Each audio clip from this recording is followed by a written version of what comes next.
Hello guys, welcome to my channel. New day, new vlog. आज चाहिँ Sunday. Happy Sunday to everyone. देखियो हैन? आज छुट्टी हुन्छ नि त. अनि अब चाहिँ एकछिन फ्रेश भएर बिहान उठेर चाहिँ मैले आज चाहिँ कपडा धोएँ हैन. किनभने चाहिँ लास्ट टाइम चाहिँ मैले चाहिँ जस्ट एकदम यो लास्ट विक र गएको लास्ट विक चाहिँ एकदम धेरै टाइट शेड्युल थियो कि अनि त्यही भएर चाहिँ कपडाहरू धुन गएको थिएन. अनि मर्निङमा चाहिँ मैले बुक गरेको थिएँ सब कपडाहरू धोएर भ्याएँ बिहान हैन. आफूले त हैन वासिङ मेसिनमा राखेर ल्याएर दुई लट चाहिँ मैले चाहिँ दुईटा वासिङ मेसिन युज गरेँ हैन धोएँ हैन. अब चाहिँ म दुध खाँदैछ. यसमा चाहिँ म बेसा राखेर खान्छु हैन. किनभने चाहिँ बेसा चाहिँ हामीले दाङदेखि लिएर आएको थियो नि त घरदेखि. अनि त्यो घरमै बनेको बेसा हो कि हैन. बजारको भएको भए चाहिँ म राखेर चाहिँ खान्थेन. बजारमा कस्तो कस्तो हुन्छ थाहा हुँदैन नि त. केमिकल मिसाएको हुन्छ कि हुँदैन थाहा हुँदैन नि त. अनि त्यही हो. अब चाहिँ म खाना फुटेर खाना खाएर चाहिँ अनि जानुपर्ने हुन्छ. चर्च जान्छु एकैछिन. अनि एकैछिन चर्चबाट चाहिँ अनि त्यसपछि कलेज जान्छु जगिङको लागि. त्यो पनि अब भोलिन्टियरमा काउन्ट हुन्छ अरे हैन. यहाँको फ्रेस पनि भइन्छ. अनि आएर चाहिँ भोलि चाहिँ 10 बजे क्लास 10 देखि 12 बजीसम्म मात्रै क्लास छ. त्यसपछि खासै क्लास छैन.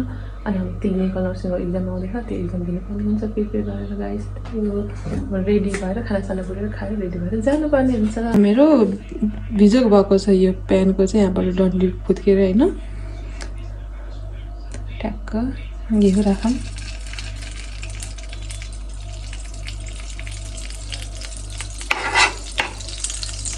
घिउ भात खानु पर्यो. घिउ भात भुटेर अझै थप्दैन त.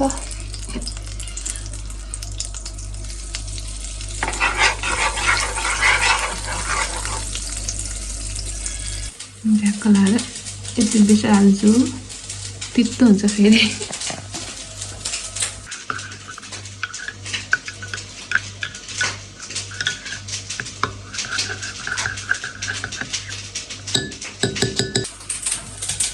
आँखा बन्द गरेर धुनुपर्छ.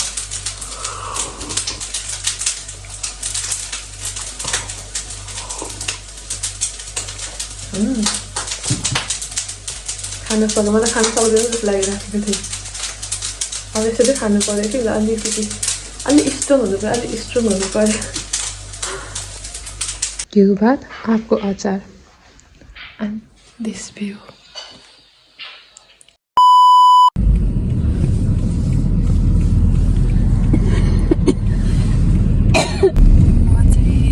अरूसँग जाँदैछु होइन.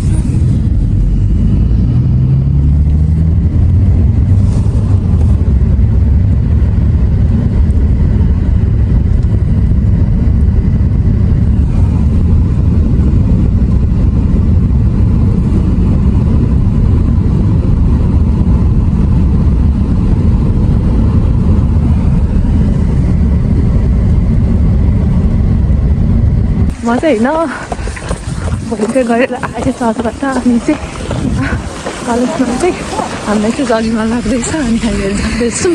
यसमा चाहिँ भोलिन्टियर अर्को जाँदैछु है. इट्स गुड फर हेल्थ होइन. भोलिन्टियर पनि हुन्छ.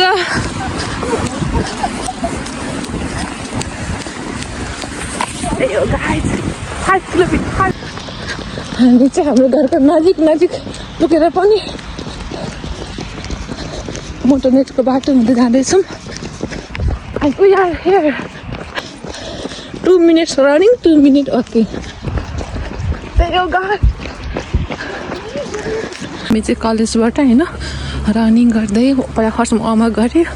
त्यस पछाडि रनिङ गऱ्यो. फेरि ब्रेक लिएर वाकिङ गऱ्यो. अनि त्यसो गर्दै गर्दै हामी चाहिँ जङ्गलको बिचमा आइपुगेको छौँ. त्यसपछि अब मोटरनेट जान्छौँ. अनि युनिभर्सिटी जान्छौँ. मेबी ठ्याक्क राउन्ड खाँदैछौँ हामीले चाहिँ. यहाँ छु म. फाइनली गाइस हामी चाहिँ रनिङ गरेर जगिङ गरेर आएर 1 आवरको भोलिन्टियर साइन पनि पायो होइन. चर्चमा पनि थोरै भोलिन्टियर गऱ्यो. हेल्प पनि एरेन्ज गर्न होइन. अनि आएर जगिङ गरेर दुईटै ठाउँमा भोलिन्टियर गरेर गएर अब चाहिँ म एकछिन साथीकोमा जाँदैछु. असँग गर्नेछ. अनि कालो पनि दादा चाहिँ आउनुभएको छ. थ्याङ्क गड बिहान मैले फ्राइड राइस खाएर आएको थियो. अहिलेसम्म चाहिँ यसरी धानिरहेको छ होइन. अनि मौसम चाहिँ यस्तो चिसो गरेको छ होइन। अनि नेपालबाट लिएर आएको चाउचाउ पनि सकियो।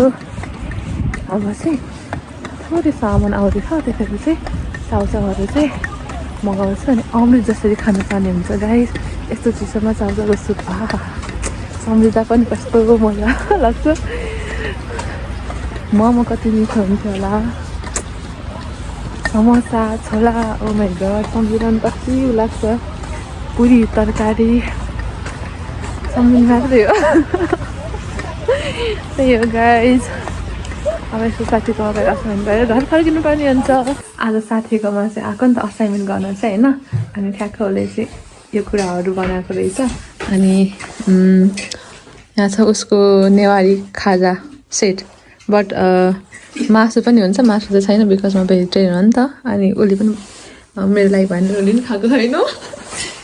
अनि यहाँ छ सेल, भुजिया, चिउरा, भटमास, आलुदम, अचार, प्राउन, चिसो। त्यही हो guys. Thank you so much dear for this. त्यही हो। फाइनली गाइज म चाहिँ यता साथीकोबाट निस्किएँ होइन। काला लिएर बोलाएको थिएँ मैले। अनि उहाँ पनि कोसी गाइज पुग्नु भएको छ अरे। अनि म यहाँदेखि त्यहाँ कोसी पुग्नु पर्दाखेरि चाहिँ मेबी लाग्छ होला 12 मिनट जति। अब निस्केर जान्छु। गाइज फाइनली मेरो चाहिँ बुढोसँग भेट भइसकेको छ। यहाँ हुनुहुन्छ कालु, देखिनु भएको छैन। यहाँ चाहिँ अँध्यारो छ लास्ट धेरै नै। यहाँ चाहिँ देखिनुहुन्छ लाइटले गर्दा। अनि अब चाहिँ हामी दुईजना जान्छौँ। त्यही हो गाइज। अब घर गएर खानासाना बनाएर खानुपर्ने हुन्छ। यहाँसम्म हेर्नु भएकोमा thank you so much guys. Love keep watching, keep supporting me.